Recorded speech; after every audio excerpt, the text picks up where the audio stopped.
Hey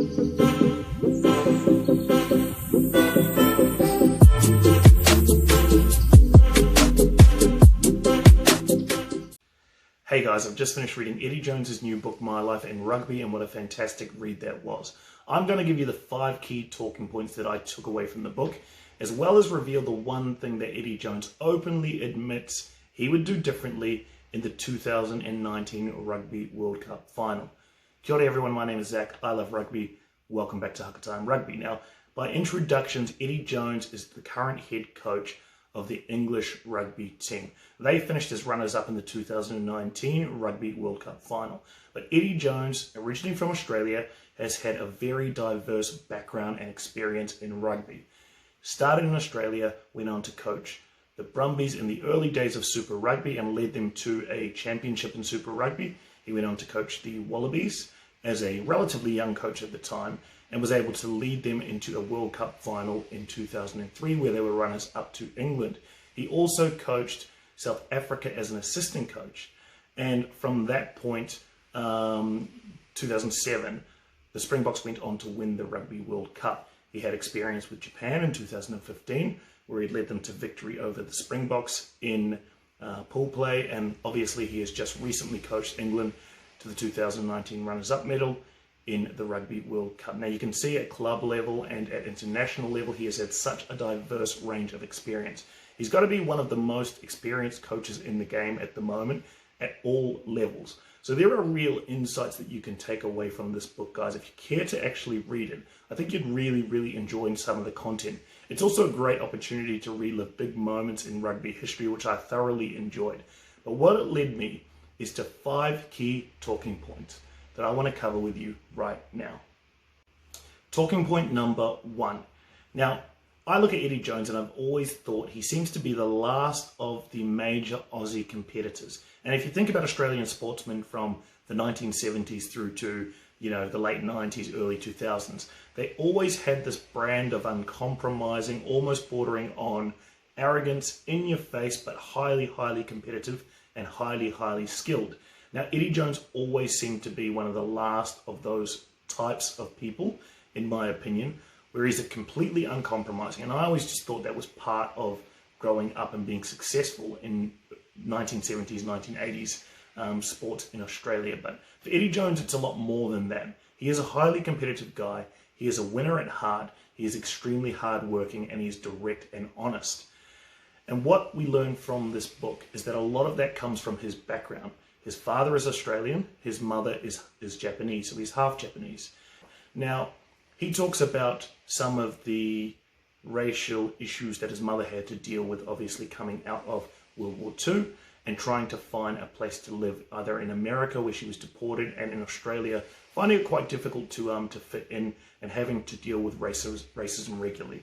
Eddie Jones himself had to deal with it at high school. Now, he doesn't make any excuses for it. He actually speaks very fondly about his background, but he does suggest that he gets great strength from his mother, who's a very strong-willed person who he has firsthand seen have to deal with racial issues. That's given him an extra resolve and an extra steel that we see come across in all of his dealings, whether it be with the media, whether it be with his players, whether it be some of the blow-ups that you see on camera during the game. You can really see he is a competitive guy. And for me, that was one of the major talking points. Well, I originally thought it was because he was a bit of a throwback to the Australian battler. It's really because he's got that extra steel and grit, having to deal with racist issues in his history. Talking point number 2. We learn about the great Australian rugby nursery that is Matraville High and Randwick. Now, Randwick is a suburb in Sydney's beaches. Fantastic place. If you haven't been there, it's really worth a look. But it's a rugby nursery. He describes it as a rugby nursery of the 70s and the 80s, where he had some of the best players in the world coming through Matraville High with him and into rugby clubs in Randwick and the New South Wales rugby scene.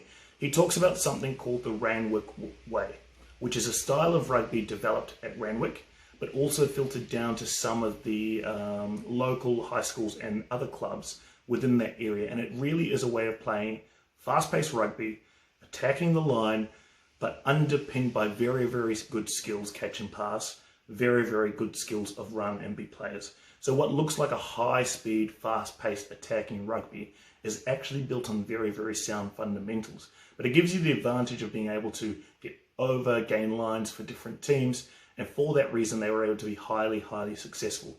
Now, what came out of Randwick, and he has a great quote in there that great leaders develop great leaders.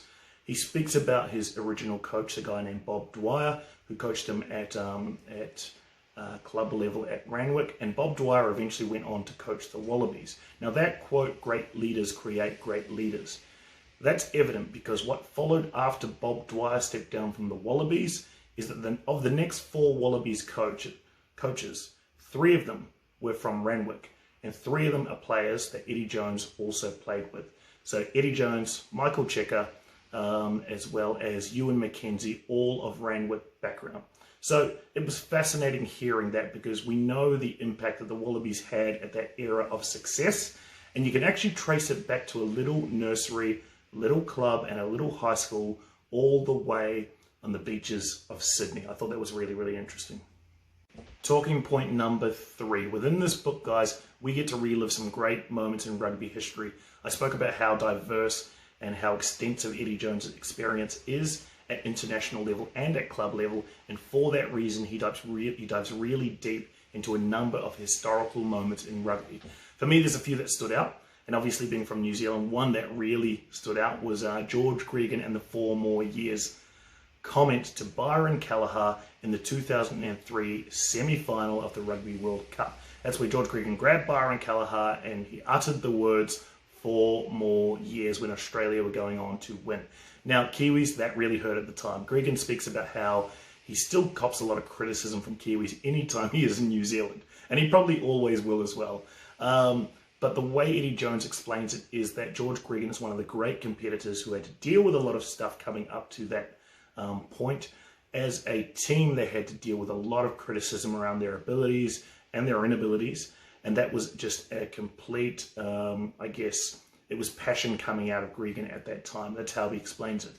I actually thought historically that was a fantastic moment and one that I remember very vividly in the moment when that happened. He also speaks about the 2001 try that Totai Kefu scored to win the Bledisloe Cup. I remember that moment. I remember Ron Cribb missing the tackle, and I remember the celebrations after the try was scored in the dying minutes of that game.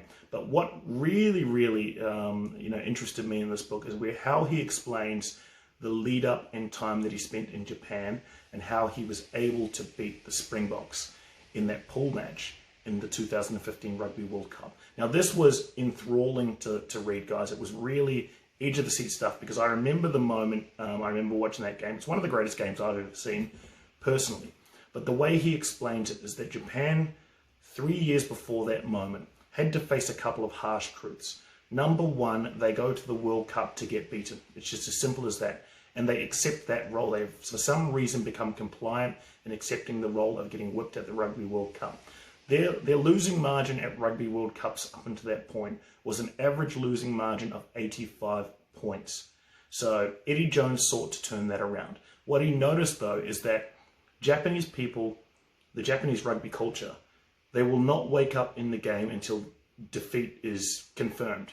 And then they tend to really step up their game and go after what's a brave defeat. Now, he does talk about some cultural reasons that takes place, but ultimately that was another trait that he really wanted to change. They are there to win. They're not there to lose honorably. There's no honor in losing honorably. So then he speaks about the plan that he set, that he had to really find that unique ethos that Japanese rugby has, and what he touched on was mobility, speed, and running teams at pace. He also had to build leadership because it is in Japanese culture, a lot of the players were very much, were not outspoken. They would not challenge the coaches, and he needed them to voice their opinions and lead the team.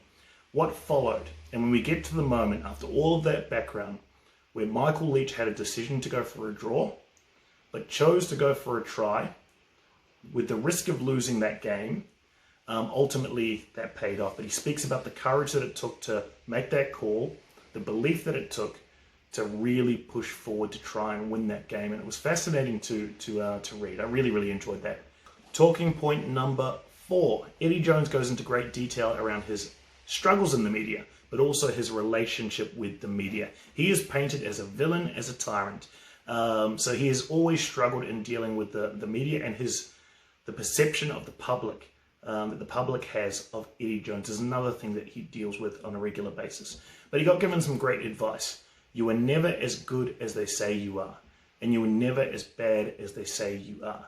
And he used that just to try and temper some of the criticism that he gets from World Rugby, but also in order to manage his own team. Because what he finds is that the media really does impact the psychology of younger players, and he has to also deliver that message to them that you are never as good as they say you are, and you are never as bad as they say you are.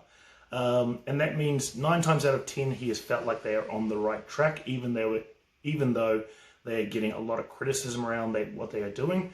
And alternatively, whenever they are highly, highly successful, he has to try and bring the mood of the team down so that they can think rationally and not go into matches thinking that they are just going to turn up and win.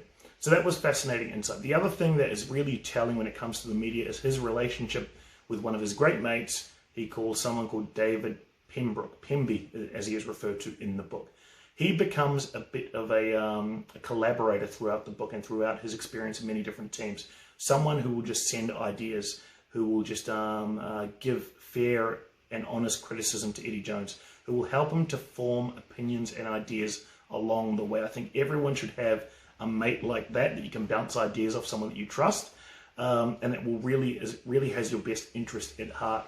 And you got to think about the environment of being a Rugby World Cup head coach. There is one of the, I think it's Ewan McKenzie, as part of handing over to Eddie Jones, the incoming coach, says to Eddie, it's the loneliest place in the world is to be the Wallabies head coach. Probably is right now as well, but that was his parting comments. And if you think about that, having some people around you that you know have your best interests at heart, that will tell you the truth and that want you to be successful, is very, very important. So the relationship between Eddie Jones and David Pembroke, also the concept of coming up with the V-shaped response to the haka in the 2019 Rugby World Cup Final, that was an idea from David Pembroke that was sent to Eddie Jones. So fascinating relationship between those two, great mates, but also you can really see the value in having someone on board in your team that you trust, that will give you honesty, and that will help you to be successful in your role. Final talking point from the books, guys. I just want to cover off the highs and the lows. Now, Eddie Jones talks a lot about the extreme highs that he felt, obviously in times that he's challenged for Rugby World Cups, in times that he's won Super Rugby finals, all of these in times that he beat the Springboks, obviously in the 2015 Rugby World Cup. He speaks about those great highs. What he also talks about is the great lows, moments that he would take back and, if he could, try to improve his performance, both himself and of the team, through lessons that he's learned along the way. But what's very, very clear is that Eddie Jones adopts a very simple method to try and get the best out of teams. And you see this being repeated throughout the teams he has coached. And is a way that he uses to build high-performing teams at all levels, whether it be at club level or whether it be at international rugby level. And what it is underpinned by is strong levels of trust and camaraderie within a team. He tries to build that rapport. Fantastic leadership, identifying leaders and fostering leadership. That is another theme that comes through regularly, whether it be Michael Leach, whether it be George Gregan, whether it be Owen Farrell, who he speaks a lot about. He talks a lot about Owen Farrell and his leadership capabilities in what was a very, very difficult time for English rugby. All of those are elements that help to build a high-performing team. What he also speaks about is being self-reflective often. So anytime there are losses, he is open and admits what he would have done differently in those moments. And ultimately, he learns from those types of reflections. What he said about the 2019 Rugby World Cup Final is that defeating the All Blacks in a semi-final takes so much out of you. It takes so much out of you physically, but also so much out of you mentally. And they put a lot of effort, both physically and mentally, into beating the All Blacks. The challenge at that point is coming down from those highs, allowing your players time to recover both mentally and physically, and then building them up for a Rugby World Cup final. He thought the preparation was done adequately to be ready for those challenges, but what he says on reflection is that it was not, and that a lot of it is his fault. He himself was seduced by the performance that the English rugby team had against the All Blacks, and he thought that with the right level of preparation they could go on and do the same. But what he says he would do differently is he would refresh the squad. 2 or 3 players, he would change them out so that there was a real different energy in the team. And that was quite an interesting, fascinating insight, because you think, well, based on this performance, surely with the right level of rest and recovery and preparation, that team can also be successful in a final. But he's saying that when it comes to huge matches like that, you have to look for drastic ways to try and refresh the energy in a team. And the only way that he could land on to really do that would be to change some of the players. He doesn't go into who he would change, although we can probably suspect some of those, but he does say that would be an important step that he would take if he can do it over again. So really, really great read, guys. I really enjoyed this book. If you want the book, there's a link down below that I've got. You can go ahead and purchase it on Amazon, and I encourage you to go get this one because it's such a great read with real insights. If you're a rugby fan, you will love this book. There is something in there for everyone, from the Northern Hemisphere to the Southern Hemisphere. Couldn't recommend it highly enough. That's it from me, guys. Next book I'm going to review is Warren Gatland's book. I've got it sitting right here.